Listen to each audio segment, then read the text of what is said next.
Good morning, everybody, and thanks for inviting me to this event, and especially to hear about Huggies because I used to work for Hindustan Lever in 1991, and I launched Huggies in 93 in South India. So I have some connection to Huggies, and I knew how difficult it was to convince the mothers to move from the traditional way of doing nappies to Huggies, right? So it was a big task. So I have some unique challenges in my life. When I was in the consumer products industry, I launched the first breakfast cereal. I launched the first diaper in India. So there are I launched the first Barbie in India. So there were big challenges when you try to get into these new concepts to the customer. So the things have changed. Now we are looking at new ways of getting closer to the customer, right? So for the next few minutes, I don't know whether I will be able to. It's an interesting challenge that I saw. How do you manage the churn rate of the size churn rate, right? So my thought process was to put in some of our experiences that we have come across in this region. It might not be in the same industry, but it could be in different segments. So just to give you an idea how others are going about using IoT and how they are able to achieve outcomes out of the same. Okay. So if you look at IoT, the basic premise has always been the same: to understand, to anticipate, and to inspire your consumers, right? So understand how they use your products, or understand the events that are there in their life which trigger the usage of your solutions or products. How do you anticipate the future needs of these consumers, and then how do you inspire them to be with you till they grow out of your solutions or products? One interesting anecdote: when I was a kid, I went to a customer called Bata. How many of you have heard about Bata? This Bata belongs to which country? Any guesses? Singapore company. How many say Singapore? How many say Malaysia, Thailand? I always had this impression that Bata was an Indian company, but I learned Bata is not an Indian company, but they are across the globe. But the interesting proposition of Bata is, as a kid, I was forced to wear Bata, right? And people always say you grow into the brand, or you catch them young and you grow into the brand. But Bata is one brand that I didn't want to wear when I grew up, right? Because my father always used to say Bata when you go to school, right? So as we grew up, I wanted to try new brands. So that was a challenge that Bata was facing. How do you retain the child who has grown up with Bata to also accept Bata when they are in the teenagers or when they are in the youth? So these are some new challenges that we have come across when we talk to different customers. But the issue has always been the outcomes. And then we did a small study to see how they go about achieving their outcomes. Their outcomes could be reducing cost, outcomes could be getting closer to the customer, outcomes could be how do I hold on to my loyal customers. But then if you look at the process steps that they have taken, we see a similar pattern: things to insight. How do you collect data from different machines or your beacons that you install, all the information that you can gather, and then what kind of insight that you can get from these machines? And then how do you put these insights into action, and then those actions into outcomes? So a few examples here. Things to insight. I have seen a beautiful demonstration by Colgate where they enable their merchandisers to visit the modern trade, capture the picture of the planogram planogram of the shelf in the store. It immediately sends information back, and it provides them information on how the ideal planogram should be, and then it tells him what are the things to correct. And this happens in a split second. And there was a big benefit for the merchandiser because he knows what is missing, what has to be done right at the moment of time when he's standing before the shelf. So these are some ways in which you can collect information and then put it into action. And the other example which we came across recently was Walmart was trying to get all the information about their sales into one common repository. And the idea of doing that was to help them on the Black Thursday to enable their West Coast stores to understand the buying pattern when the East stores open and how they could be able to change the promotion, adjust their offering before the stores in the West could open. So they called it the Walmart Data Cafe, and it was a big success. So these are small steps that are building blocks that people look at, or customers look at when they are getting into this process of IoT. The last one is actions to outcomes. There have been very few examples on how actions to outcomes have been delivered, but then most cases we are looking at new business models, right? So it's not only just outcomes of reducing profit or reducing your cost or increasing your profit, increasing your brand loyalty, but it is looking at new business models. Let's look at an example here. Hagleitner Sense Management is the innovation for the washroom segment.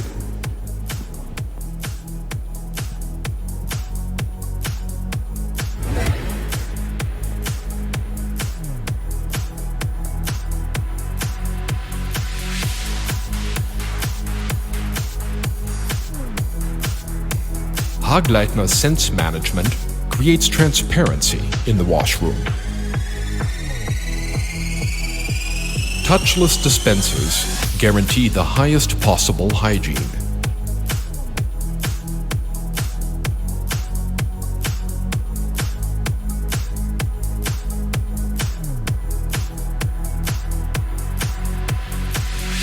The intelligent dispensers use radio signal to send their fill levels to the base, and from there to your terminal device via the internet. Real-time information on the fill level and maintenance of your dispensers is sent directly to your notebook, tablet, or smartphone.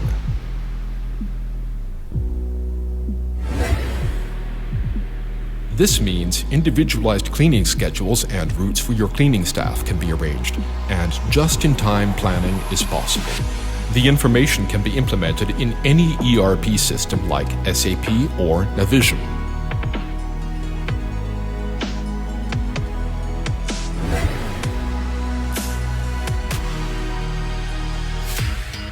Compliance regulations in hospitals, efficient cleaning schedules in large buildings, or supply security during events.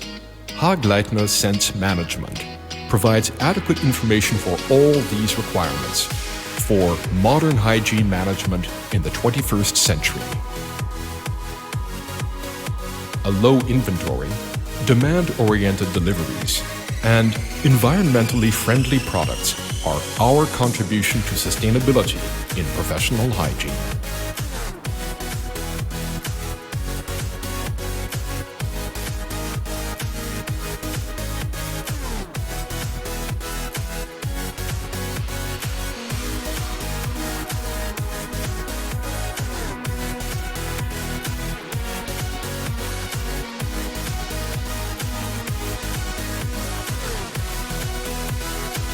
With Hagleitner Sense Management, you stay on top of all hygiene requirements, saving you both time and money. So, did you find out the new business model here? Any guesses on what is the new business model? From a usage-based model, right? So they are got into a new business model where you pay by use instead of just trying to get into full service for a huge stadium. They are able to come up with a new business model. Thereby, it makes it more profitable for both the customer as well as Hagleitner to service those customers service those stadiums or hotels on a pay-by-use method. So one of the things that you should look at is just not simple outcomes, but also look out for new business models in which you can get closer to your consumer, right? So I'm not saying pay-by-use methodology for Huggies could be a choice, but you should think of some better ways in which you could capture information. So if you look at the consumer industry, consumer products industry, we have a couple of scenarios for IoT. So one of this is to collect information from various assets that you have placed. For example, the smart vending machines, the beacons that you place in the retail outlets, where you can collect all this information and use this to improve your distribution, improve your market presence. So this is one scenario that we keep looking at. And this is one scenario which keeps being challenged back to us in SAP to say how we can help our customers to serve their customers better. And then a couple of other scenarios that we come across is also on the retail execution. So how can we provide a single platform for all the distributors? So in the Asian market, you have lots of distributors. So how can you provide a single platform instead of having a fragmented distributor IT infrastructure? So this is the transformation which is going on. So these are small building blocks which are enabling efficient information sharing. So today Colgate has embarked on this journey in Asia. Unilever is embarked on this journey.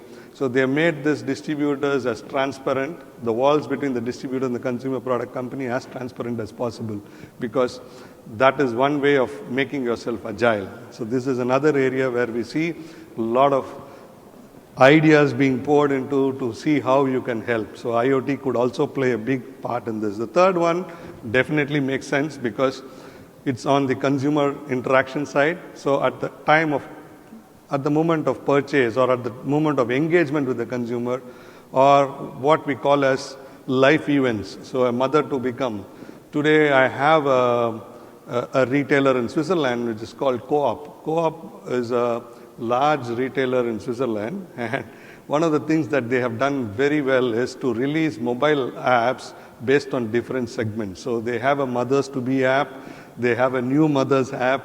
So they target their customers, they look at the life events of their customers. So they say it is event-based retailing. So as long as they buy from Co-op, it's okay, but we want to capture those events which enable the consumer to click and browse. We want to be there at the time of this event. So there's no more a Co-op app. There is only apps for different segments of consumers that they serve. So you see these new kinds of innovation that are happening and how they can get closer to the consumer. So they went to such an extent that they developed an app for SAP employees. So they has an app for SAP employees to buy things and then to be delivered in the SAP office. So this is the kind of segmentation and getting closer to customer that we see. The two major ideas which have come up and which are very strongly being pursued by a couple of CP companies is the smart vending machine, especially Japan, because of its vending, which is history with vending machines, is providing a big opportunity for many of these companies to look at how they can capture this information and how they can work closely with those vending machine manufacturers and get information about the consumer and also interact with the consumer and provide suggestions to the consumer. So these are some new things that are happening in the market. And we also see there's a huge drive by Japanese companies which are getting out of Japan, and they are looking at technology to be a big enabler when they get into new markets like Thailand or Indonesia. So we see a big outflow, or what we call as an outbound program of all these Japanese companies which are coming into these markets. And they are looking at IoT as the biggest platform for them. It's not beer time, but it's a good use case. $170 billion market.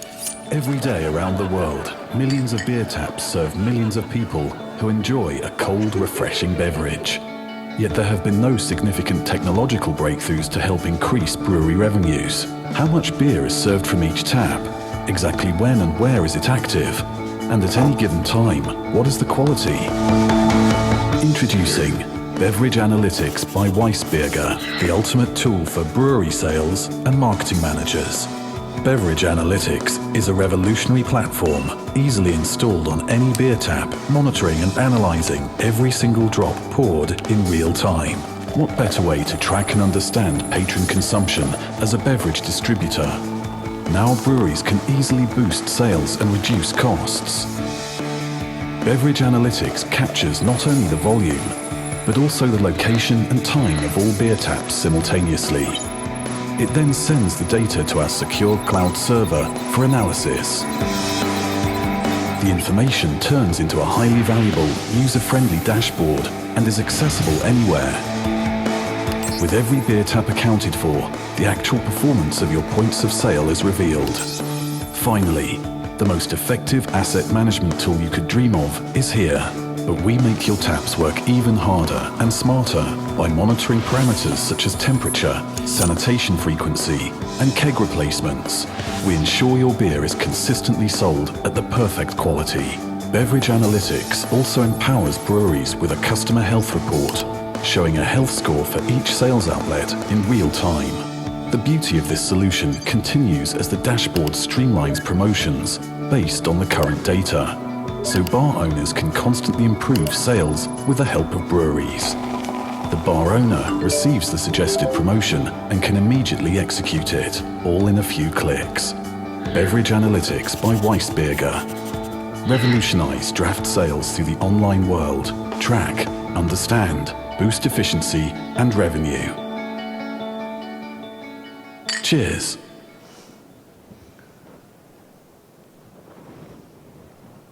So, breweries traditionally will not know about the sales of how much kegs have gone to a particular bar.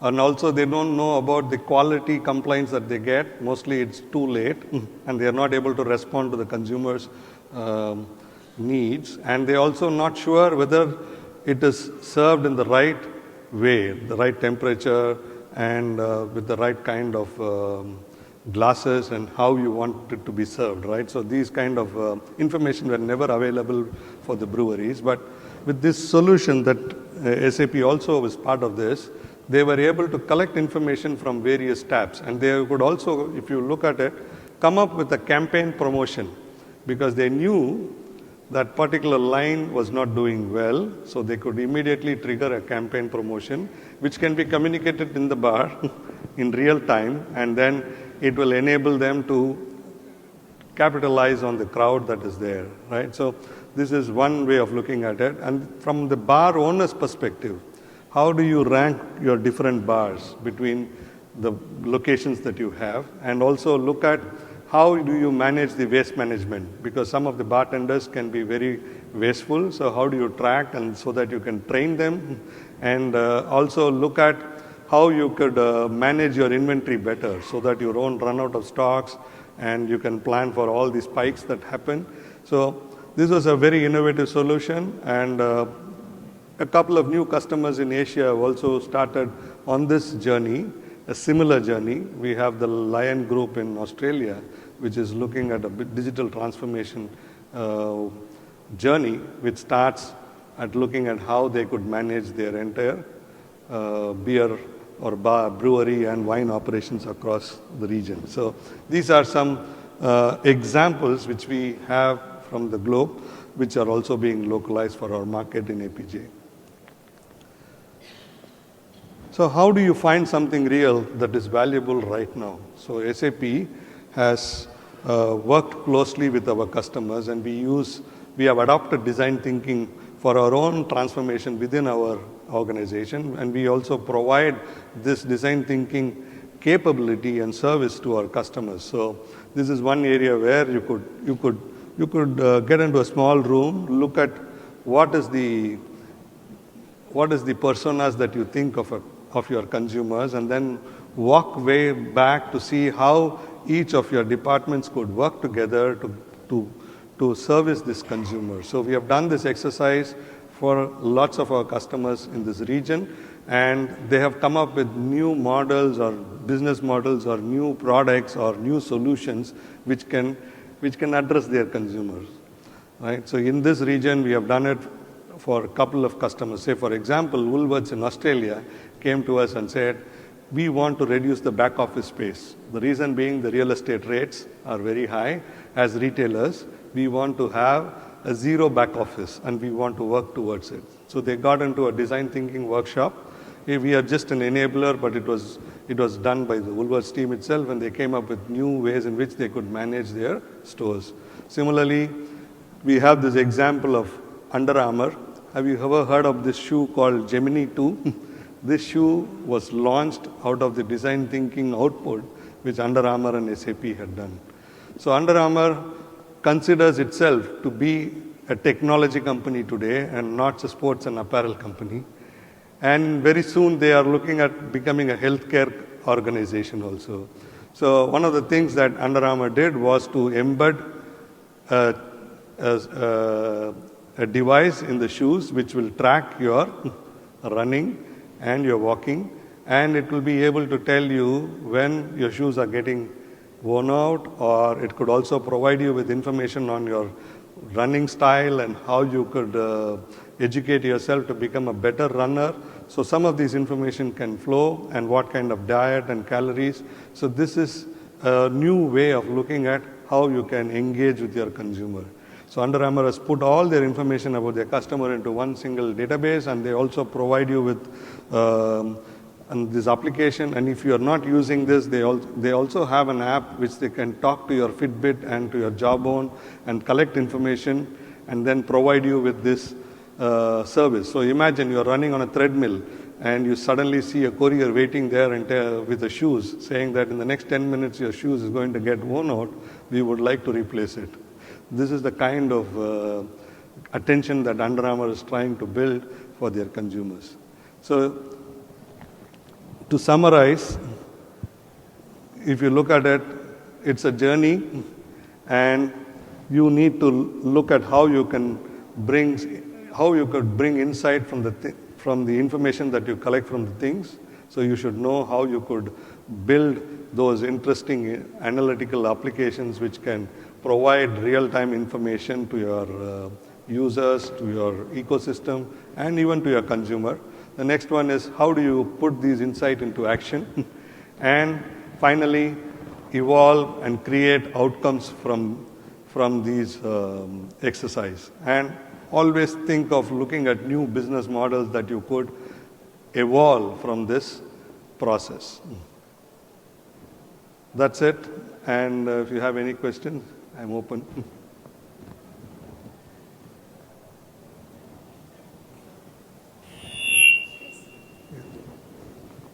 Hi, it's Lily from Australia. I've got a couple of questions, so stop me if I get a bit too verbose.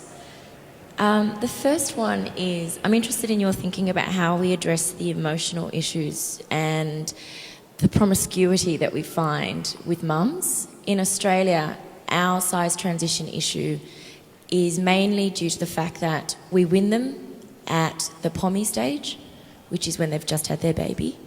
But as their baby grows, they become much more sophisticated or much more confident about other brands. So they start to date other brands, essentially, and they don't want to stay with us. The Internet of Things is very focused on data and gathering information. But I'm wondering what you think we could do in regards to how we unlock that emotional engagement with information. So it's less about how many nappies a baby needs to use each day, and all those kinds of things, and more about how do we persuade mums that they need to keep staying with Huggies and not date other brands.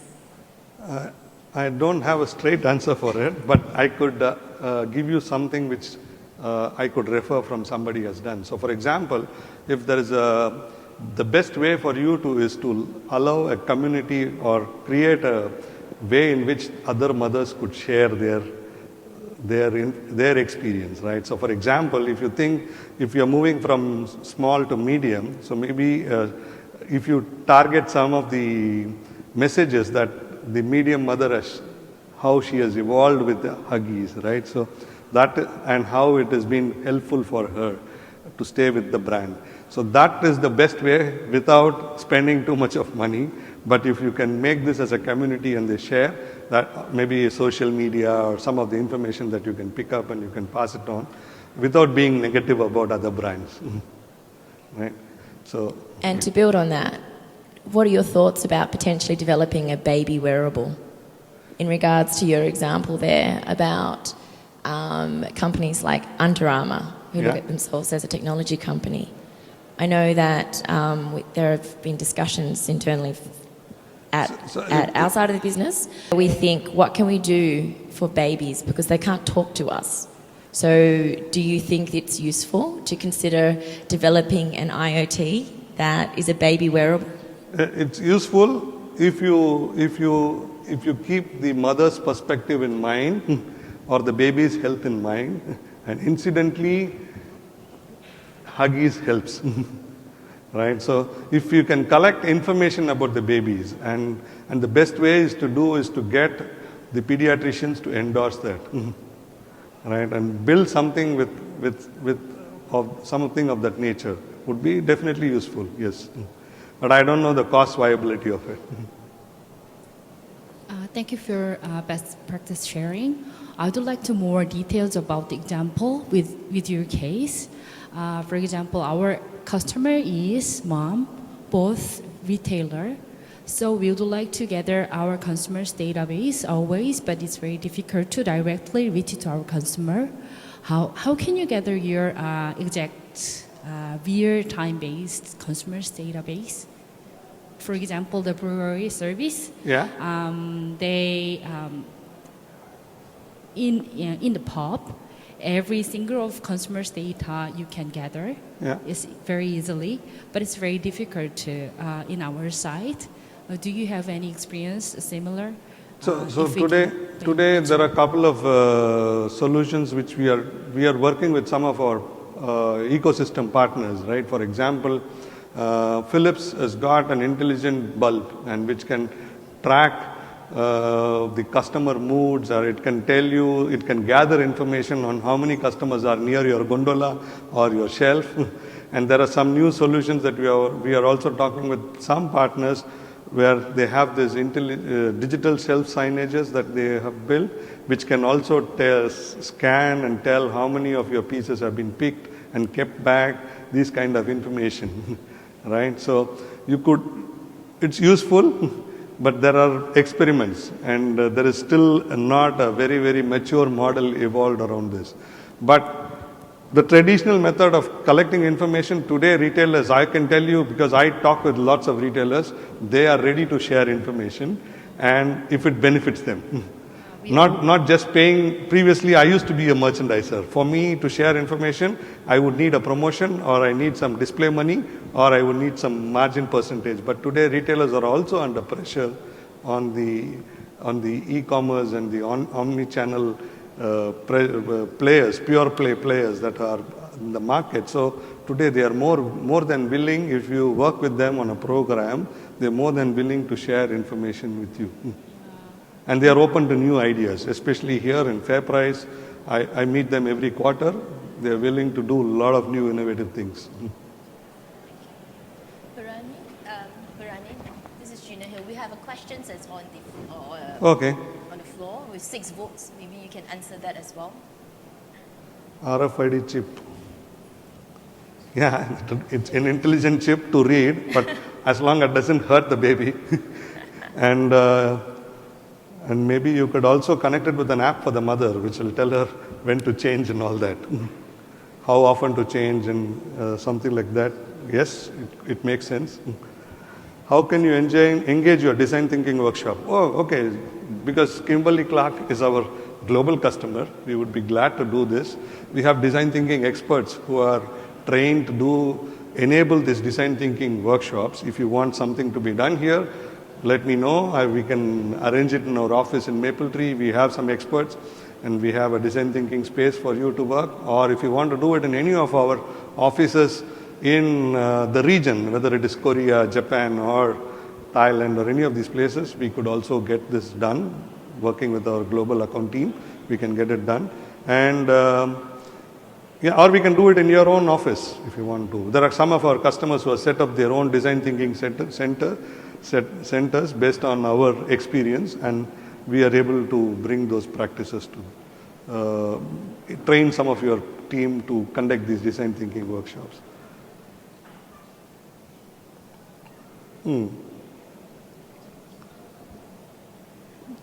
The biggest challenge is how do you collect information about when the customer, you must be knowing pretty well if the customer enters, buys Huggies for a baby, when the baby when the baby moves from a size small to a size medium, right? So you know what is the life cycle of the baby. So if you can capture the entry point and you can simply calculate it, I'm not sure whether you have to do IoT, right? So there could be some simple ways also, like the example of when I was in retail, there was a retailer, when I was implementing SAP for a retailer, he was asking us, I want to give the first 500 customers a Coke bottle. How do I set this up in SAP? And there was a huge discussion for 5 days. And suddenly I went into the room and they asked me, I said, it's not easy to do this. All you have to do is to print coupon and give to the 500 people who are standing there in the queue. So you could think of something innovative, like the pencil example of the astronauts, how they used in Russia. So IoT could be one, but I am saying don't just put IoT. Get into a design thinking session. Look at various options. There could be something interesting which might come out. Right. So we have seen this happen many a times. But Bharani, we have one more question from Jack. I think then what we'll do is consolidate all the answers. So this question is more for the cost. I see the cost. Cost. Yeah, so the IoT is not just for the sensor to the product, but maybe also needed to change the whole process for manufacturing as well. So how do you see your previous customer to balance the cost between to add the IoT to the business value on that? Okay, so like the example you shared with the beer and also the paper use. Yeah. So one of the things that we are looking at is to have a core which will enable you to do this transformation. So I'm sure Kimberly Clark is already on this IT transformation path with SAP or with any other products company that you have. So today we have different models within the IT system also. There is also a usage-based model. So that means it's not a capex that you're looking at, and to enable your manufacturing processes to run differently. So there are some quick solutions that you can look at if you're looking at the IT side of it. But if you're looking at the process design of your manufacturing and how you want to change, there are also some new ideas available in the market. There are a lot of MII solutions which can provide you all this information and quickly do these process changes. We can help you to connect with some of them if you need. So you're not the first. There are others who are doing this similar kind of small projects. But the point is that you build a journey, you're clear what the outcomes are and how you want to go there and the steps. It's easier for you to manage this roadmap.